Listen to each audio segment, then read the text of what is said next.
Here we go. People are coming into the room. Hello, hello, hello. We'll just wait for a few more of you to drop in, and then we'll get started. And for those who are slightly confused, no, I'm not Sam, unless Sam has had a terrible accident. But we'll get into that in a second.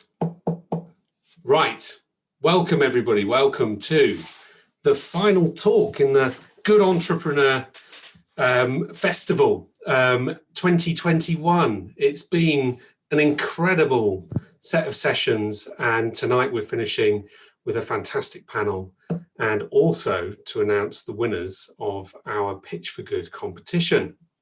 In case you didn't know, and you probably don't, my name is Alex and I'm the head of entrepreneurship at City, and I work within the City Ventures team, and it's our role and our joy to help inspire students and all of our alumni and anybody else who's joining us to help start their next brilliant venture.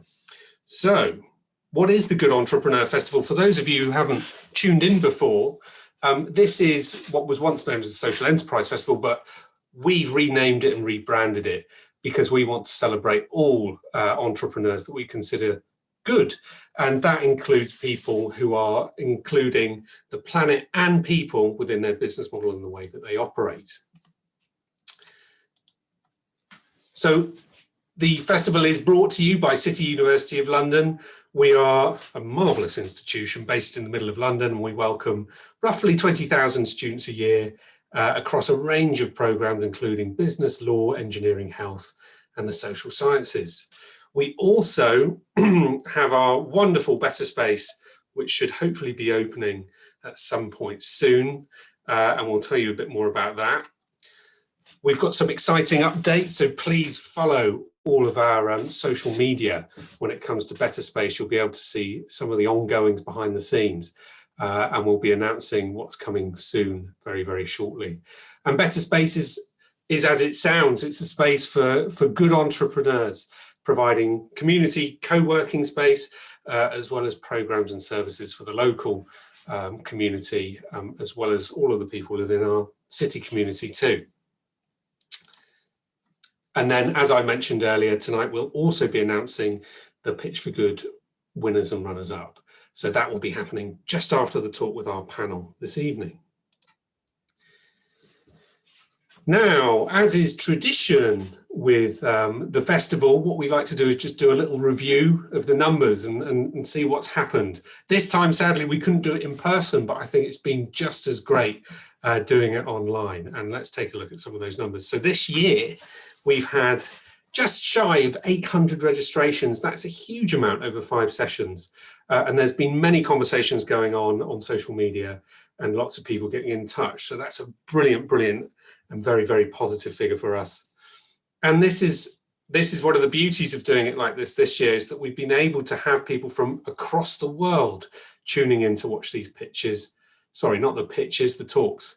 A couple of countries that I'll name: we've had Canada, Peru, the Netherlands, Nigeria, Kazakhstan, South Africa, Spain, Brazil, India, China, and Indonesia. So thank you for all of those people who are tuning in from around the world. I know it's either early morning for some of you, or maybe even late into the early hours. So thank you again.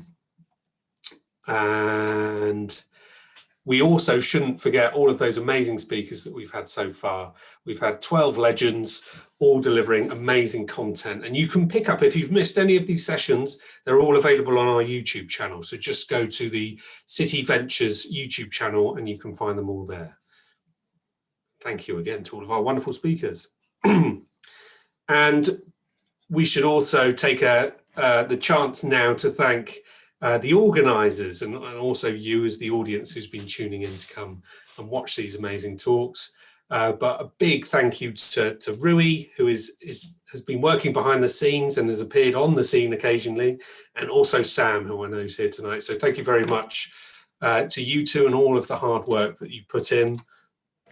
There we go, you got your own cheer.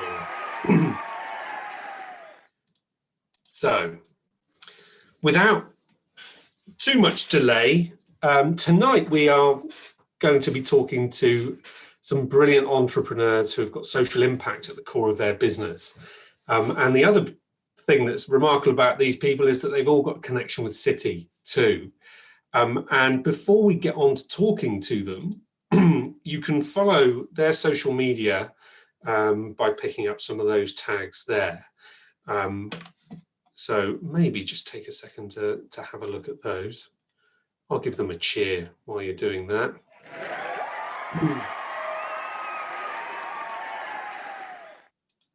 And I think that just leaves us with inviting our wonderful panelists to the stage. I'll stop sharing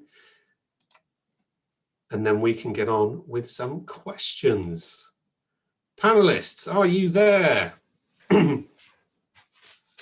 Hello. Hi. Hi there. Are you having a good evening? Yeah.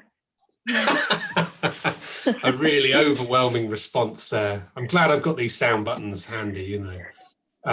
Really helps with the atmos. Anyway, let's do this so that we can do a bit of an intro and learn a bit about you at the same time, okay? So what I'd like to know is a bit more about you and who you are. So before we get into the founder journey and, you know, your company story and things like that, I want to know a bit about you. So can you tell us a little bit about where you grew up, what family life was like, and what really interested you? It's quite personal. And I'm going to start with Lauren. Oh, okay. So I grew up in the Caribbean. So I'm from an island called Jamaica. I grew up in the city in Kingston. My family life, growing up in Jamaica, we spent a lot of time outdoors. We spent a lot of time in the mountains as well. And I think that's really where my love for coffee and agriculture really started. I remember as a child, like going up to coffee farms and spending lots of time on the farms there. So yeah, in Kingston, it was always very busy. I had very, very strict parents. So they were always telling me about education and doing something good. So that's what it was like in Kingston. Wow, and what interested you at that age growing up in Kingston? Everything. I was just so fascinated. No, seriously, I was so fascinated about the world, just being outside, learning about different foods. In Jamaica, there's such a it's a multicultural society. So there's lots of different communities, ethnicities. So I would always, I remember a couple of my friends going to their houses. I would be speaking Mandarin in one house, and then in another house eating, you know, all kinds of different foods and curries and stuff. So that's what it was like in Jamaica, just really a blend of culture. That sounds amazing. Quite different to Bournemouth. Very different to Bournemouth, I imagine. Joey, how about you? Tell us about where you grew up and what family life was like. God, I can't top that, but... What, Bournemouth? No, Lawrence. But I've lived in 5 different countries. I was born in Singapore and moved to Canada for a bit, and then went to school in Hong Kong. So I mainly grew up in Hong Kong, and then moved to LA for a bit, for like 6 months. Went to school there, lived the High School Musical life, and then moved back to Hong Kong, and then went to Newcastle Uni. So been around. But yeah, family life, good. I've big family now. I've got 2 older sisters. But then my older sister has a family as well. So when we have like family gatherings in restaurants, we're all a nightmare. We need like a table of like 12. So it's too much. But yeah, that's it. Family life is good. We're all very, very close. Parents weren't as strict. I wasn't very smart when I was at school. Didn't get the best grades. I was a bit of a rebel. But yeah, now I'm doing good for the world. Ooh, there you go. You can get one of those. And then, Patrick, tell us about where you grew up and what family life was like. I grew up on the mean streets of Cambridge. Yes, East Anglia. I know. I was quite a boring kid, really. Just I was raised by my mum and my auntie. They're the main people who raised me. Liked football, and I was very satisfied. When I was a kid, I was a model. That was my first career. I was about 6 years old, but then it all went sort of downhill from there. So I used to be in a face book. I was a clown. Not much has changed. But the thing is, yeah, that was it really, mate. Yeah, just growing up in Cambridge, playing a lot of football, hanging out with my mum and my auntie. That was the main thing, really. Very good. What a diverse bunch of backgrounds we've got here, and ending up in a similar sort of trajectory in terms of your purpose and what you do as founders, but really interesting. So next question, what do you do now and why do you do it? And I'm going to ask Joey first. So I am the co-founder of Leiho, is my business partner Thuta. I don't know why I pointed, she's not there. And basically Leiho is a social impact brand where every item we sell helps someone in need. So we kind of find social issues going on around the world and we connect products to those. We started with socks because clean socks were one of the most requested item of clothing at homeless shelters. So for every pair of socks sold, we give another pair to a homeless person. And today we've donated about almost 3,000 pairs of socks in a year. So yeah, and we've expanded to kind of water bottles as well that help give clean water, and bags that also help provide meals to children in poverty. Wow, that's really, really powerful. And going back to that why, so how did you get to this point? God, it's such a long story, but I've always wanted to start a brand. Funnily enough, I wanted to start a brand with purpose that inspired people to do good. So it was more like customer based rather than the social impact. I wanted to find a brand that I guess people could buy from, or just like basic essentials. Like we all wear socks, you know, we all drink water, we all need meals, and being able to kind of lend a hand to those in need and connect, you know, the products that we already buy with those social issues was something that was quite like interesting that I wanted to kind of see if we could do. So yeah, I guess that's where we started. It's just a brand with purpose. And we tested the buy one, give one because, you know, it made sense. And then, yeah. Were there any particular brands that inspired you at the time when you were designing it? Designing it or building the brand? Building the brand. Yeah. Are there any companies? Yeah, I mean, Tom's is, you know, Tom's is an interesting one. I love their buy one, give one model. I think it's, you know, super smart in how they do it. Funny enough, I loved kind of Patagonia as well. And no, I don't think there was like a specific buy one, give one brand. I was just amazed at how there were loads of brands out there that were tackling like environment, you know, and big brands. But then I was like, there are no well-known brands that are social enterprises apart from Tom's or like Warby Parker and stuff like that, or Love Your Melon. So yeah, it was really interesting because I was like, why aren't there brands that help people in need, you know? So yeah, it was really inspirational to kind of have a look at the ones that were successful, like Love Your Melon. They started off with buy a beanie and then you give another to a child suffering from cancer, I think. So yeah, it was really interesting to see those brands, and I think that just kind of pushed us to do it even more. You raise a good point though. Why aren't more brands doing it? Anyway, we'll pick up on that a bit later. So Patrick, how about you? What do you do now and why do you do it? I run Joy, and that we're a software company, and we work with UK health system, and we do something called social prescribing. Now, that social prescribing is basically when someone goes to the GP, this happens 20% of the time, with a non-medical issue. So that could be, for instance, like loneliness or domestic violence or debt, unemployment. This is happening 1 in 5 GP appointments for this stuff. There's not really like a pathway, like you don't want to, you know, an antidepressant doesn't quite do it. What you need is someone to help. If you're lonely, you need meaningful human connection. If you're in debt, you need someone to help you maybe fill out some forms, sort your money out.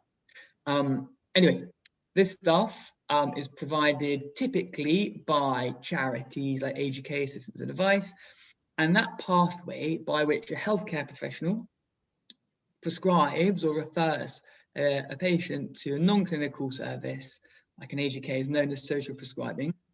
And that's what Joy does. We provide the mechanism, the tool, the software that enables a GP or someone with a social prescriber to press a couple of buttons and connect that patient to the right, good quality service. And that's what Joy is. That's what we do. Most of our users work in their health or social care space in England.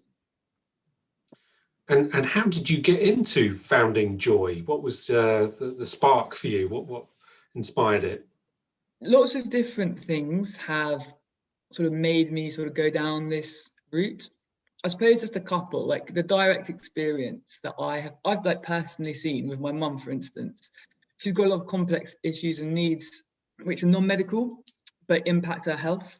So I noticed, when I was like 18, I was at uni, and my mum had stopped working. She'd spent a few months, and what it's like at uni, you don't always see your family so regularly. When you're seeing a kid grow up, you'll see like a nephew growing up or something, and every 3 months go, oh, you're getting bigger. It was like the opposite of my mum. I could see her aging and shrinking, getting smaller.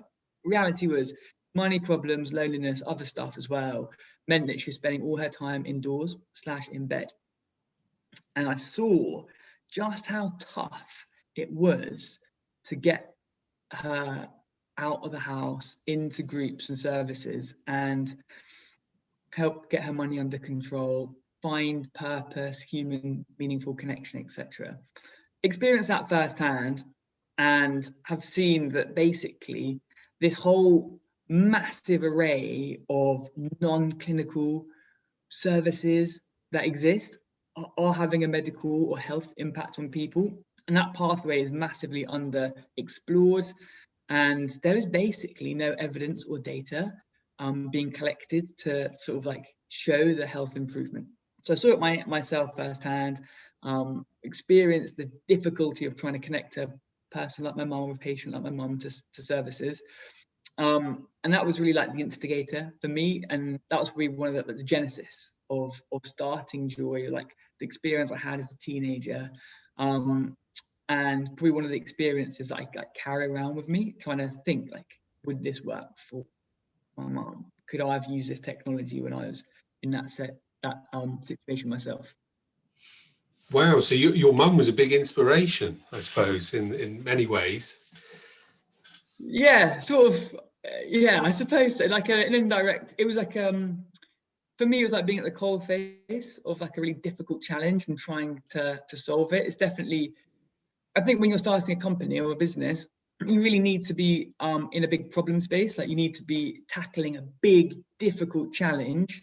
And ultimately what we're doing with social prescribing is within that like whole health prevention, like it's better not to get really ill side of things. And so for me, that was just like one lens by which I was sort of able to bring like a direct experience into identifying the problem space that we're like looking to innovate in and build solutions in.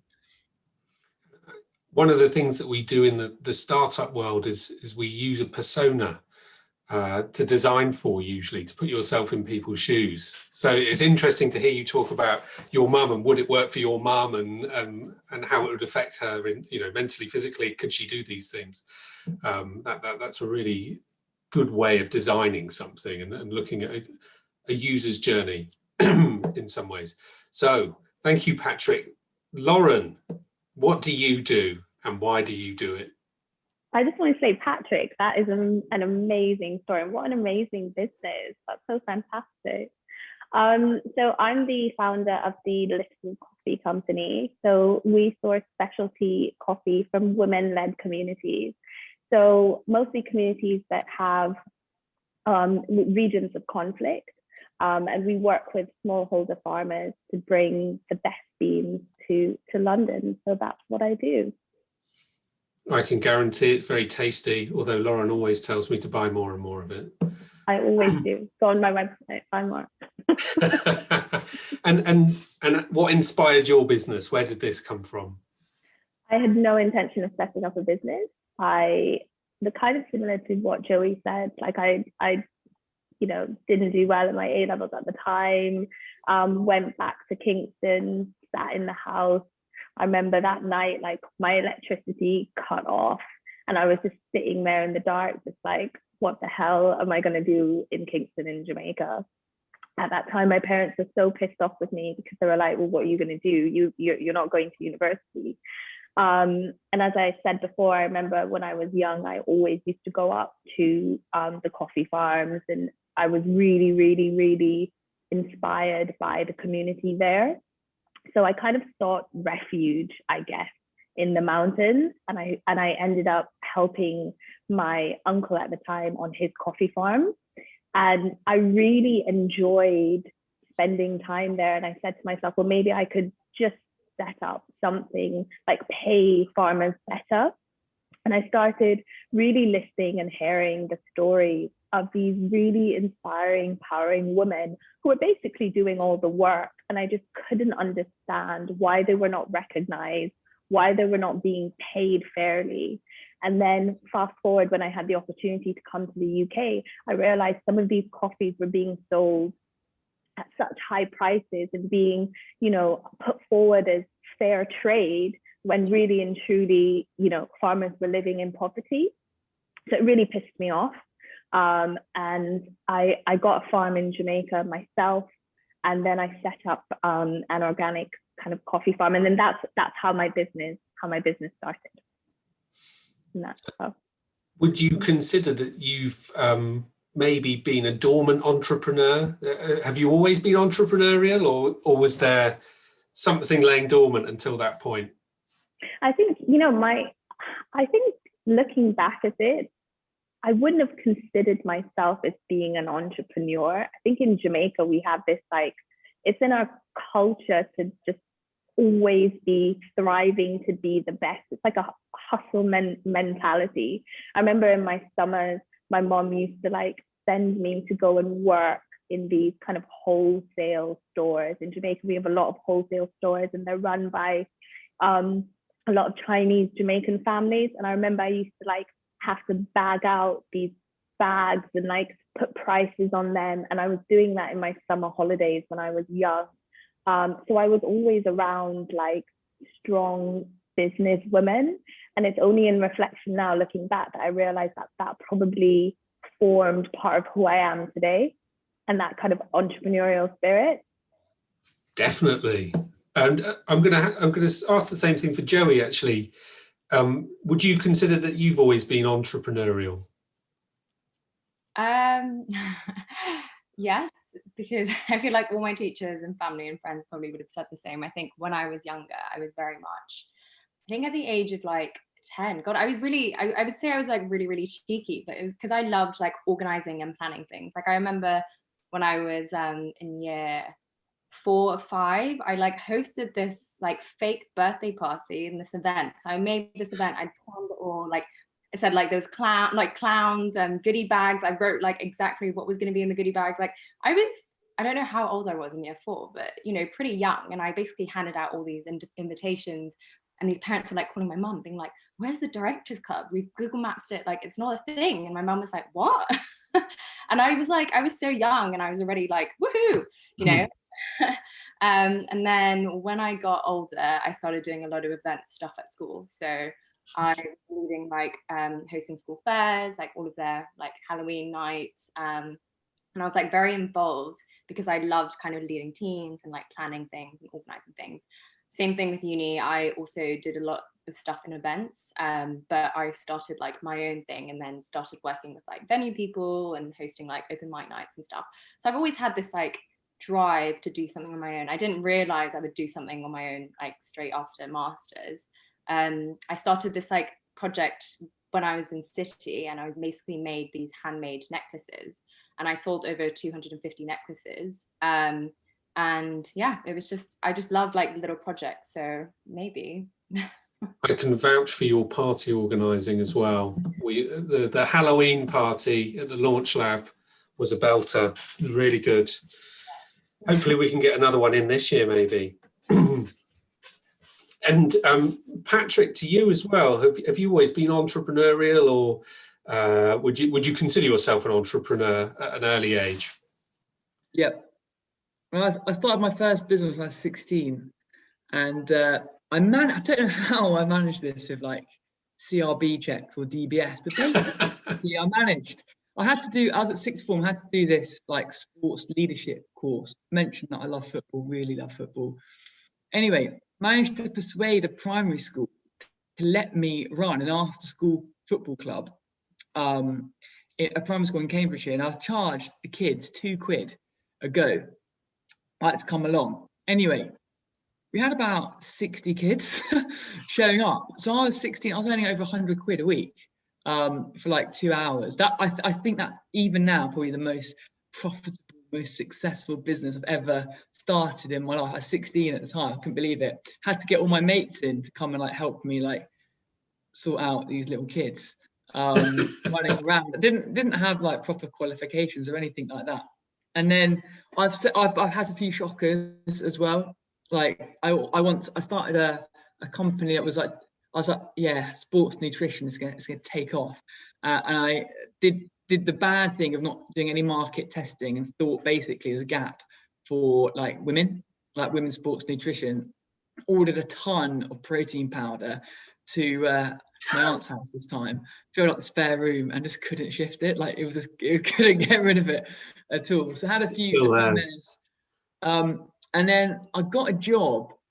I spent 7 years for the Joy doing management consulting, and the last 3 years working for innovation consultancy, basically doing like value proposition development. Simply put, like launching new products and new companies, and just got into this.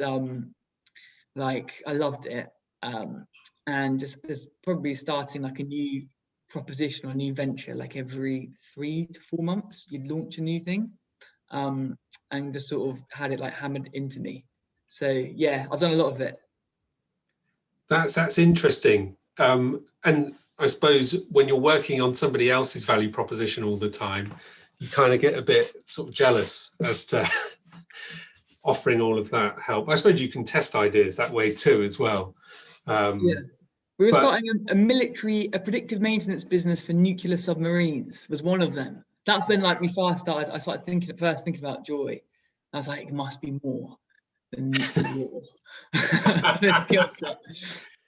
With that brings me to my next question. Actually, maybe we'll stick with you, Patrick, for this one. But what drives and inspires you then?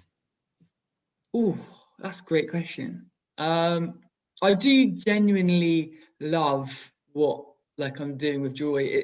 It's very special to me because at the end of the day, we're, as we grow, we're helping people. And that's like, for me, that's my purpose. Like, that's why like I really exist, really genuinely do care about helping people. And that's sort of like, yeah, that's really what drives me, to be honest with you. And like, it is really exhilarating and really like, there's so much adrenaline that happens, when you're doing this stuff, it makes you feel very much alive, certainly compared to starting someone else's business, for example, which isn't quite the same. Yeah, I think that's a really, really nice answer and tunes into the whole purpose of this festival, which is, purpose driven. And it's clear from what you're telling me that is the core of the business, helping people. And I've got another question later, which we'll explore that a bit further. But how about you, Lauren? What drives and inspires you? Yeah, I mean, it's quite similar to what Patrick said. He put it really nicely. For me, it's the people that I'm helping, it's the community that I'm helping, that's what drives me. So to actually see the impact that we're making and the fact that we're able to expand and help other cultures and other communities, for me, that's just really, really rewarding. It doesn't feel like a job. Every single day I get up, I have lots of new challenges and I'm happy to work on my business. So for me, it's all about the people that we help. Just copied Patrick, didn't you? I literally just copied Patrick. Thanks, Patrick. Easy to go first, that's why. Great answer, Patrick. Joey, if you say the same thing. Joey, come up with something different. Okay, fine, but anyway, it is the community and the people we help. Like a lot of the homeless charities and organizations and stuff take their time off. Like this homeless shelter made us like a poster, like a thank you poster, and it was just so lovely, hearing back. Like for me, I when I first started, I was like, socks are not going to make a huge difference, but it really does, because when we go out in the streets and we hand out socks, like not many people say no. You know, a lot of people are like, yes, this is what we need. And some people even like take their shoes off and it's like their wet socks and they change it to the clean socks that we give them. So, you know, I think it's definitely the impact we make. The communities, the customers. A customer like emailed us yesterday and it was really, really lovely. It's like a long essay, which you'll see on our social media next week. It's a really lovely story. And yeah, I just think, you know, the people we help and the people that are part of our community is what drives and inspires us to keep going. And your business particularly is really tangible in that pay it forward model, isn't it? Because if anybody who's tuned in tonight, if you follow Joey and Leiho, you'll see them on the streets offering food and the socks that are the part of the deal when you buy some socks from them. And you can really see the benefit from that perspective, which is wonderful. Now, the next question for you all, I want really, really honest answers. I know you're all too nice, but we often see social enterprises or, you know, good purpose-driven businesses have got to balance profit and purpose. And for you, I wonder what came first when you started the company. Was it the opportunity to start a business or the core of helping people? I know what the answer is because you're all lovely people. But discussing maybe if the answer is just it was pure purpose, maybe telling us a bit more about how you balance your business operation as a profit generating organization and then also the purpose and how that happens. I'll let Lauren go first and then you can all copy Lauren. That's really interesting.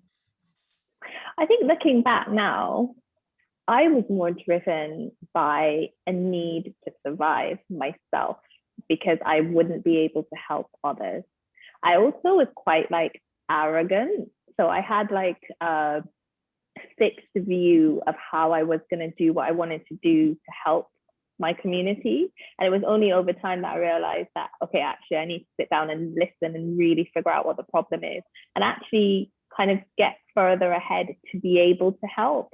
So I needed to set up a good foundation first.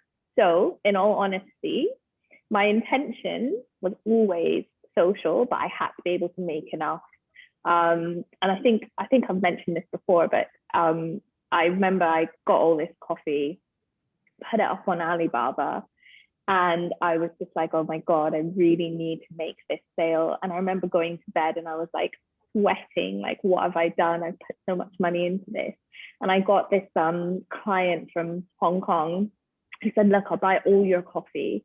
And I remember I had spent all this coffee and I was like, oh God, what if they don't pay me? Like, what's going to happen? And all my friends were saying, oh God, you're so stupid, you shouldn't have done that. And that was my first client and my biggest client ever to this day. So yeah, that's what actually helped me with my business and to help set up my business properly. Well, thank you for being honest, Lauren. That's really good, and that also gives me chills. That story that you tell about putting up that amount of coffee. Yeah, it was actually quite stupid. Not a good idea. Let's go to Joey next for balancing. You know, where did it start? Was it the purpose or starting a business, and then how do you balance that now? Actually, funny enough, like I said, I'm very open and honest about this. I've always been like a very business/brand person. I started it because I wanted two things. One was to create a brand that had purpose, you know, that made customers feel good about themselves. Because when you do good, you feel good. So yeah, I wanted to kind of hone into more.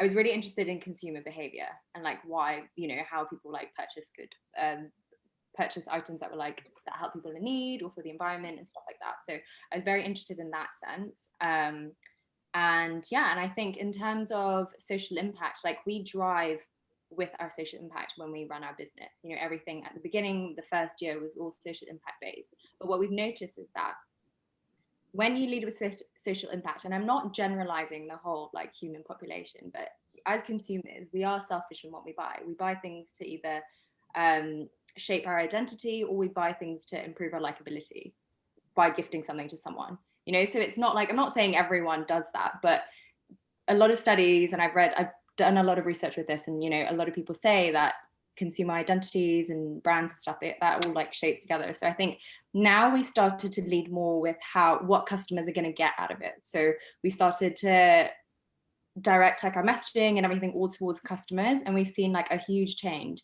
and customers now engaging with us and stuff like that. So I think like 100% we always put social impact first, but to get the social impact you also need your customers.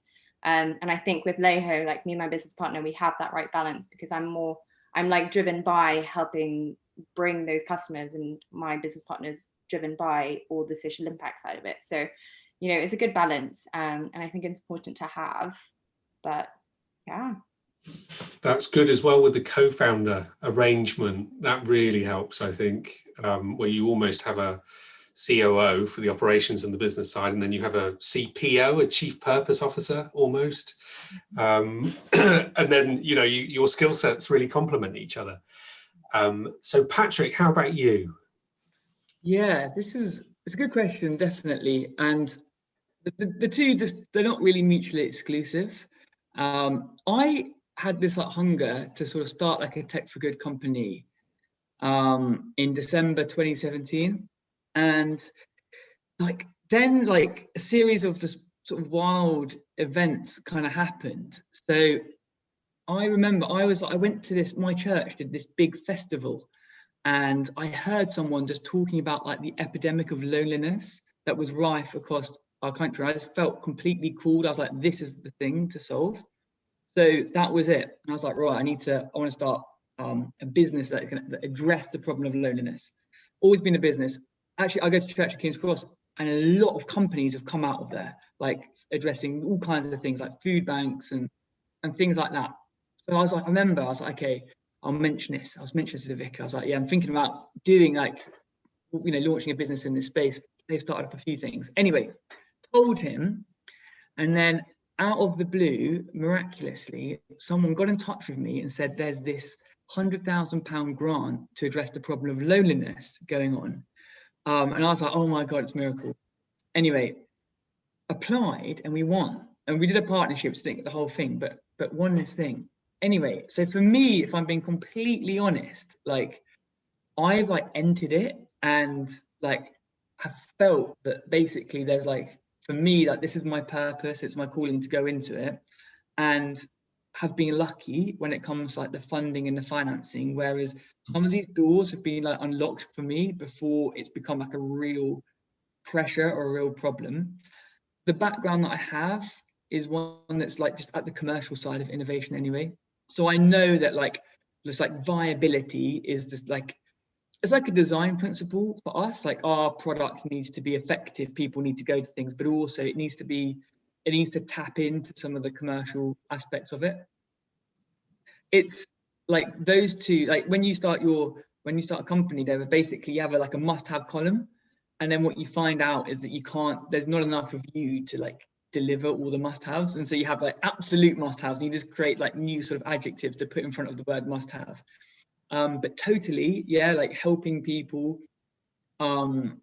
is like front and center, like what it's about. It's like where we've come from, it's where we're going. And to be honest with you, one of the things we've been able to do is rope people in to help us.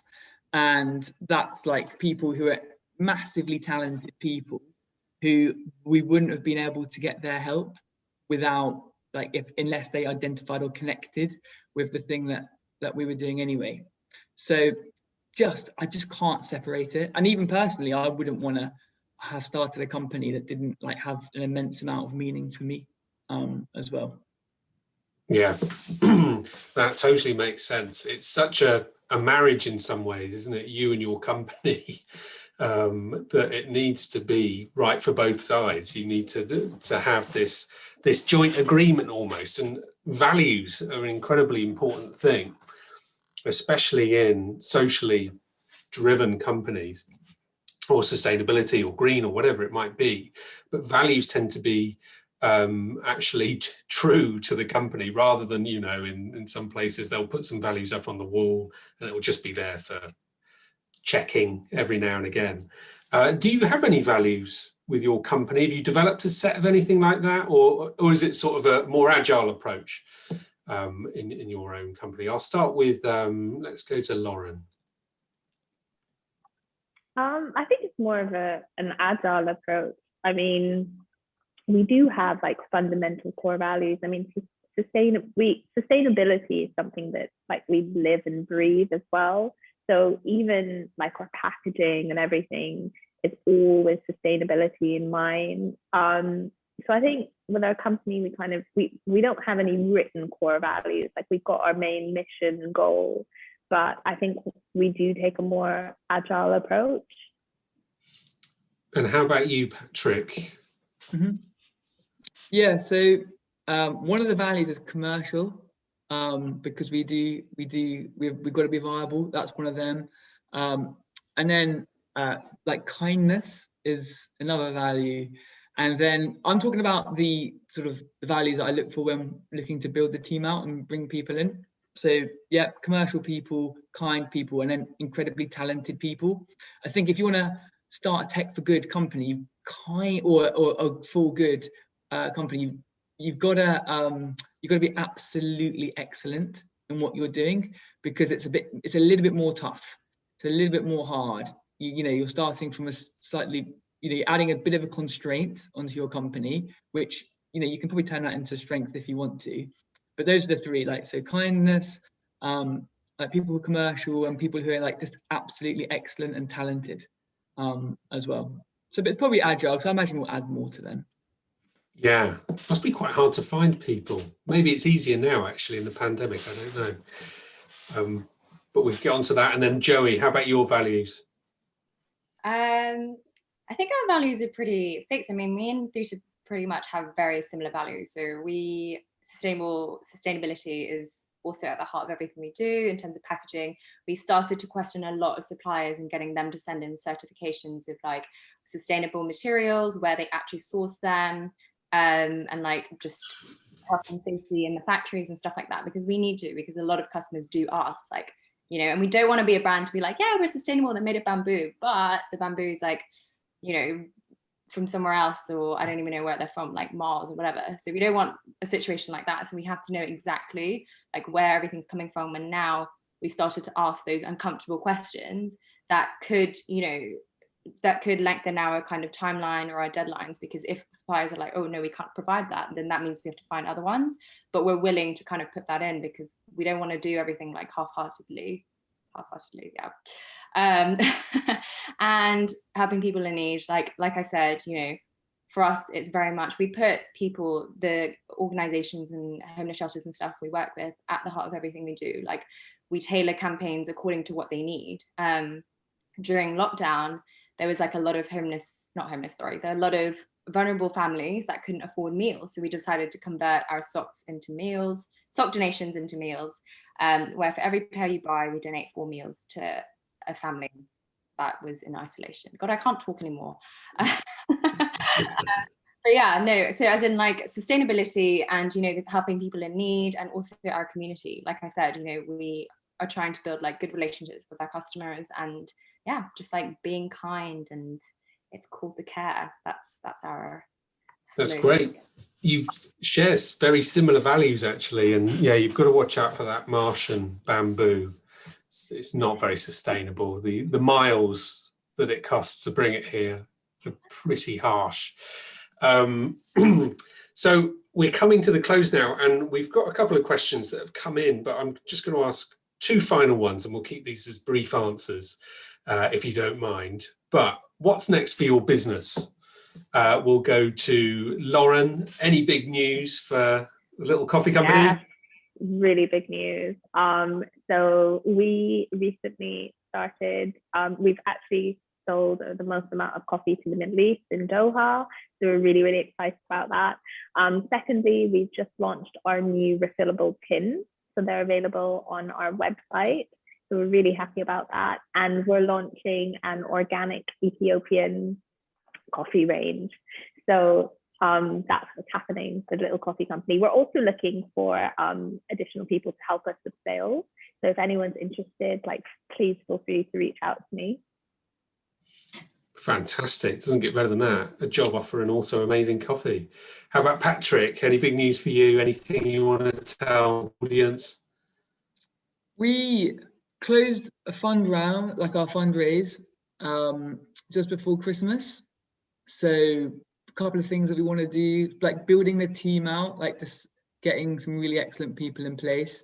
That's like a key priority. So yeah, like that's like one of probably like the key announcements or like things that we are to share soon.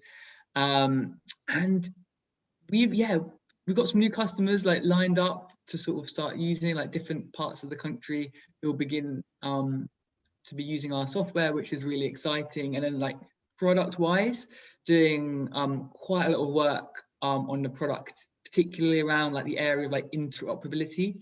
So there's some like NHS systems that we want to be plugging into as well. And that will be kind of like a game changer for us as well, make it much easier for Joy to be used and useful in like the clinical setting.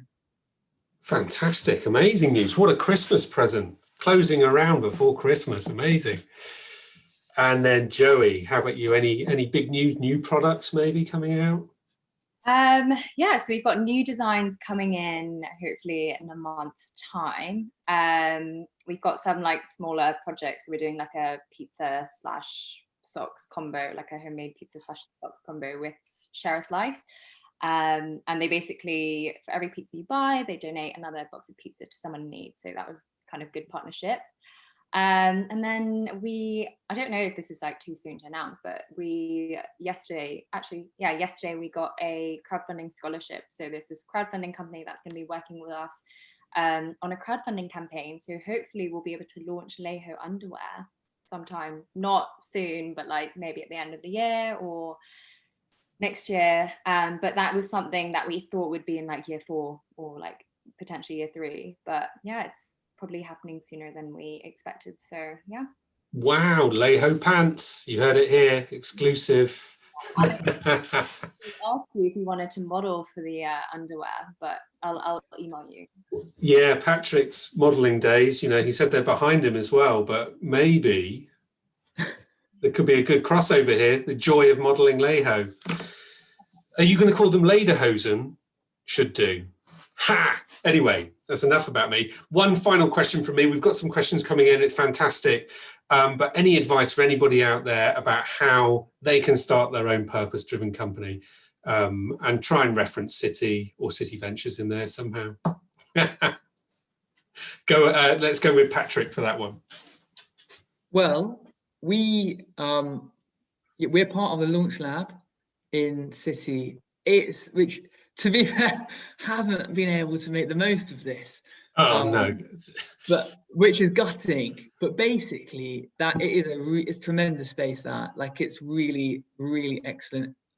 Particularly like the kitchen with the free food as well. I mean, I've lost a lot of weight in a lot of a tangible piece of advice for someone starting a company of any kind, purpose driven or whatever. Like purpose is good because you care about it. You definitely need to care about your business if you're going to start something, because it will, it takes a lot.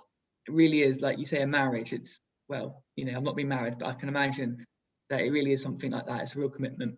I would say, right, if you want to start a company, it's probably easier to start than you think and probably harder to scale as well. So you don't need someone to give you an investment to get going. You can't, if your big blocker is you need some cash, be more creative in your thinking. You can probably get going with something more simple.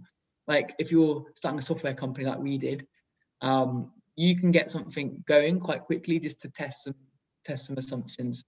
That's probably like my one like takeaway is think about what you can do right now to like test your business and start it. You don't need to have a product, by the way, or you can launch your company. You can do some cheeky things to test whether or not people would want to buy it or you've built it.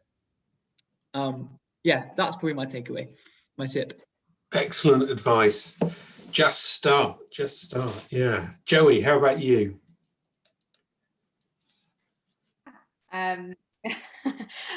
So Alex has paid me to say this, but basically We've actually, I'm not even joking, Leiho owes a lot and a lot and a lot to the City Ventures team, because without, City Ventures, we wouldn't have our products, we wouldn't have Leiho. We won a lot of the competitions, and even like the City Ventures Foundership Program. I'm looking at my notes because it's a long list. The micro grants, Pitch for Good prizes, marketplaces. So we won some of those, and by joining the Launch Lab, they also gave us funding. So it was a huge, huge help.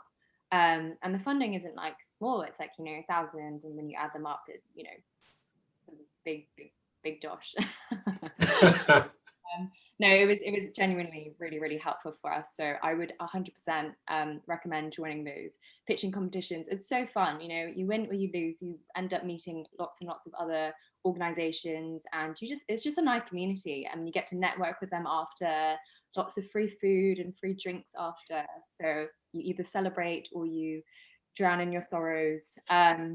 But yeah, no, it's honestly, and like Patrick said, like the Launch Lab community is amazing. It's just it's like home for us anyway. It was a really nice, warm start to starting a business, because everyone there is pretty much on the same page. Some people are more advanced, so then they give you advice. So it's a really great community, and would highly recommend. Thanks, Joey. That was very kind. And you're right. We will be opening again soon, hopefully. And Lauren, finally to you. Yeah, so Launch Lab has been absolutely amazing. We won quite a few awards that helped us with our business. I would say, like, don't underestimate your network. If you're setting up a social impact business, like, reach out to people on LinkedIn. Lots of people are open to having like a virtual coffee.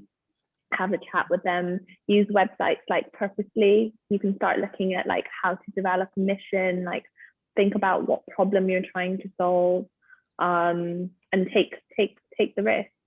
So that would be my advice. Good advice. Thank you very much. Well, we've got a couple of questions from the audience here, so I'm going to ask those on their behalf. This is from, I think it's pronounced Ina Rickard. Thank you for your question, Ina. Hopefully I'm pronouncing that correctly. Do you all make a substantive living from your social enterprises, or do you need to supplement them from other sources? And let's go to Lauren first. So I'm a barrister, so I work in court on small cases sometimes if they're interesting. So I do supplement my income. My business makes enough to be able for me to sustain myself here in the UK. I am international. So we were thankfully awarded the Tech Nation grant by the UK government. So that has really, really helped my business. Fantastic. How about Patrick? So I began Joy December 2017, and I was working full time doing consulting and management consulting. It was good. It's a good job. Good job. I can't wait. One day I'll get that again that night. That'll be very nice. But and then I spent almost 2 years doing that at the same time, doing Joy at the same time as this job. And then basically I wasn't prepared to go full time on Joy until I felt relatively confident that I could see that how the company would make money out of it. So then went full time. It's hard though, like massive pay cut, huge sacrifice, like to go for it. I wouldn't, absolutely zero regrets, best thing I've ever done, and just have never felt more alive doing this than anything else. But yeah, so to summarize, about 20 months doing it as like a side hustle, reached a milestone, inflection point, as in like found like someone was prepared to put some cash in or like pay me for this thing that I'd been working on. And now, yeah, like I do earn like a salary from Joy, and it's not what I was earning beforehand, but it's definitely better. And like we've got a business plan to make, to be quite profitable and to scale and to grow and to be successful on that, and hopefully we can implement that, which would be great. That's great. Yeah, management consultancy, that does pay a decent wage. Good billable hours. Anyway, Joey, how about you? God. So everything, so it's only been a year. We launched in December 2019. So everything is being reinvested back into the business. At the end of the year last year, we took in like a very, very small, humble amount. But yeah, everything for me and my business partner at the moment, you know, we reinvested back in.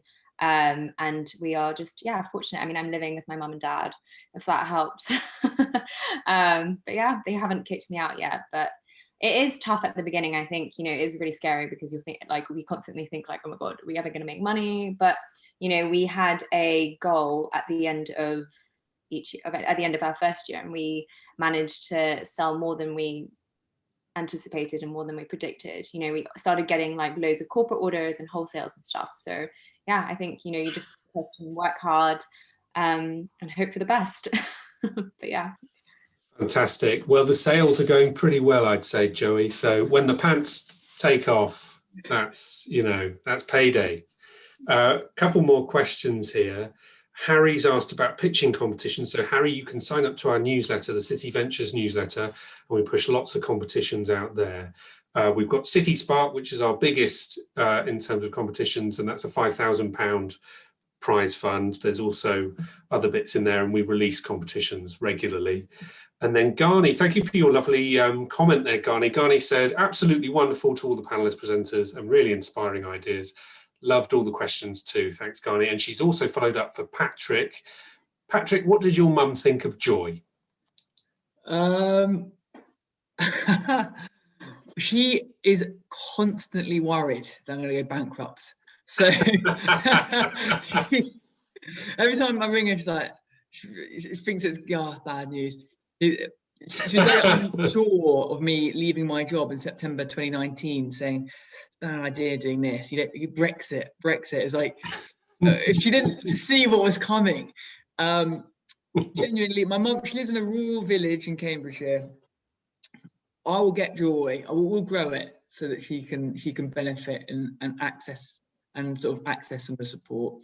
But yeah, I think she's just like a nervous mum, wants her son to not be homeless, and fears for my sort of like security, thinks it's quite a reckless thing that I'm doing with it. But she's also proud, of course, as you would be, like if you're, you know, the mum and your kid's sort of solving a problem based upon like what he experienced with you. So yeah. Sounds like a very lovely mum that you've got there, Patrick. And I'm sure everyone's parents are proud in some way, even if they're putting someone up like Joey in their house for a time being, or if they're not being angry at their daughter anymore for doing badly at their A-levels. Right, well, thank you so much. Wonderful panel. We're going to get on with the Pitch for Good winners next. So big round of applause for you guys. Thank you so much. It's been a joy speaking with you. And if I could kindly ask you to now turn your cameras off, not because I don't want to see you anymore, but we're going to get on with the awards. Thank you very much. So let me share my screen. Share the sound as well, that's always good. Here we go. The moment we've all been waiting for. So as you may recall, throughout the Good Entrepreneur Festival, we had the competition, the Pitch for Good competition. And this has been running for about 4 years or so now. And this is our exclusive competition that celebrates the change makers, those of you that are driving your early stage ideas with purpose at the heart of it. And it was a brilliant year in terms of entries. This was exclusively for city-based businesses, and this year we had 50 or so entries, which was wonderful. And the team had a really, really good time, tough time, working out runners-up and winners and things like that. So we managed to get it down to 3 awards. And this is a first place and 2 runners-up. So what we're going to do is announce the first runners-up. So hopefully everybody is ready. Oh, look, here's Joey and Thuta from last year. celebrating first prize when we were down in the university building doing that. So the 2 runners up. Is everybody ready? I haven't got a drum roll. How silly of me. I'll just do some clapping. There we go. Getting ready. We're getting ready. So the first runner up we have tonight is Panmoja. Well done. Crowd cheering. Let's go.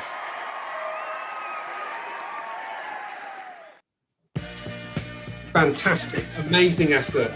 Panmoja doing amazing things in South Africa. And I think we've got one of the founders here to say thank you. Are you there? Hi, yes, I'm here. Hi, how are you doing? Finding yourself?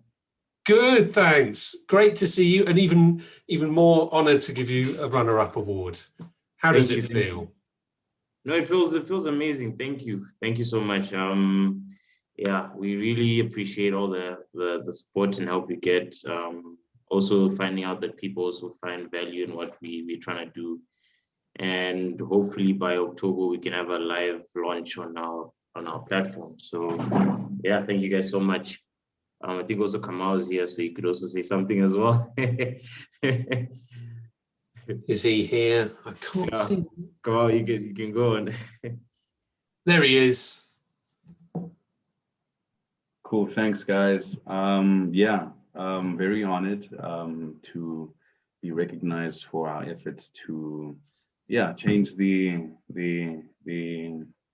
South African economy in terms of trying to empower the powerless.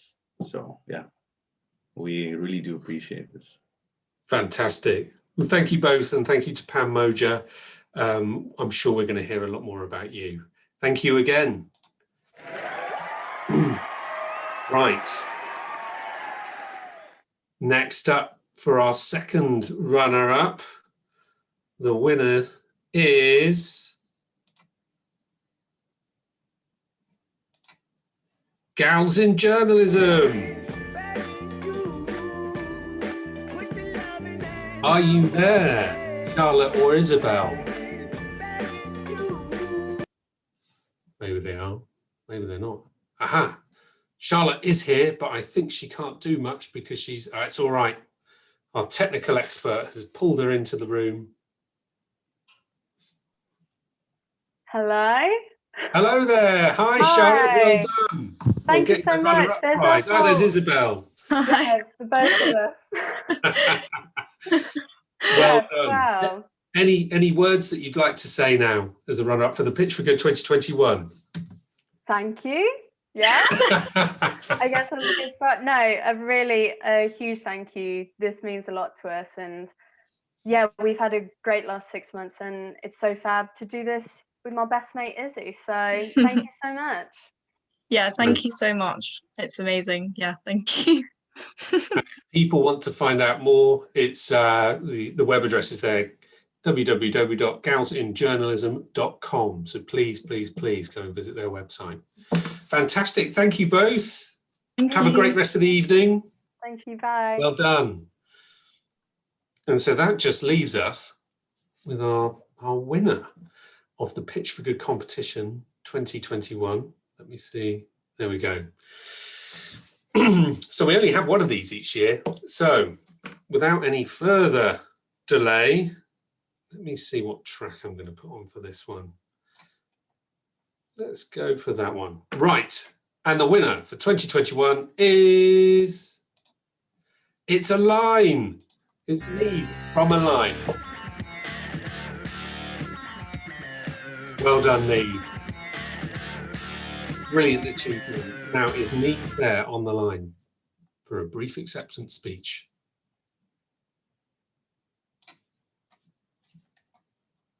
Maybe not. She is. I can see her. There she is. Hi. Hi, Neve. Well done. Massive congratulations. Thank you. You are the winner. Hi, my screen is being funny. I'm sorry. Thank you so much for the award. It feels really good to win. Oh, and that's your, how old is your baby now, Neve? 9 months. 9 months. Wow. Yeah. I can't imagine you're getting too much sleep. Oh, not at all, but it was well worth it to put in the energy and the work for a line. Oh, fantastic. Well, massive, massive congratulations. Thank And we'll you let so you go much. now. We'll follow up, Thank but for you. anybody interested, check out Align and look up Neve on LinkedIn. Yes, Details thank of- you so much. Neve Augustine on LinkedIn. Thank you. Thank you. Bye. Bye. Amazing. Bye. I can empathise exactly with Neve's situation with my 2 young kids. Actually, they're normally running in here, but anyway, thank you to all of our amazing winners and everybody who entered. It was a really, really tough competition, so tough in fact that we've had to give 2 commendations as well to 2 other fantastic businesses as well that were so close. Applications were amazing, but sadly we ran out of prizes, but we want to give them a quick mention. So first commendation goes to Nubian Bazaar, and that's with Sharon, John Finn, and also Responsible Story. That's Natalia Wheating. So well done to you as well.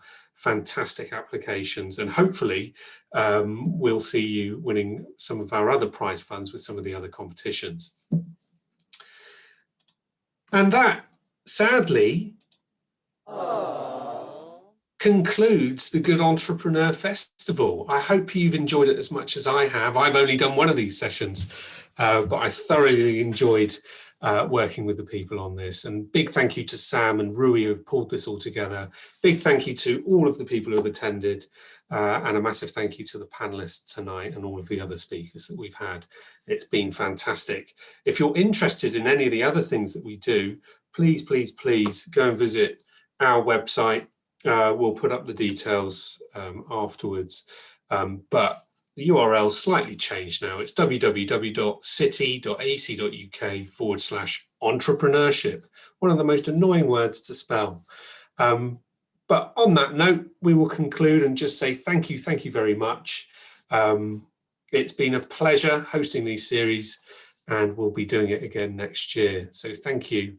And that concludes our evening.